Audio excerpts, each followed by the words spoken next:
不用跑去淄博吃烧烤啦，自己在家里做也可以很正宗哦。一起来，包你2分钟学会。首先呢，我们来准备蘸料：腰果30克，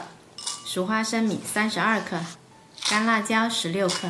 然后再加上2个桃酥一起打碎。这里你可以用料理机，也可以用破壁机来打碎这些食材。打好了之后呢，把它倒出来，加入50克花椒粉、80克熟芝麻、50克孜然粉、50克黄豆粉、30克辣椒粉、50克小茴香、30克鸡粉，再给它搅拌均匀。接下来我们来腌肉，五花肉里面呢加入料酒15克、花生油15克、蚝油15克、生抽15克，还有盐6克、五香粉8克、辣椒面10克、胡椒粉8克、白糖8克、孜然粉8克，再加入半个洋葱丝，最后打入1个鸡蛋，用手给它抓均匀，腌制30分钟，让这个肉呢充分给它腌入味了。腌好了之后呢，我们用竹签给它串起来，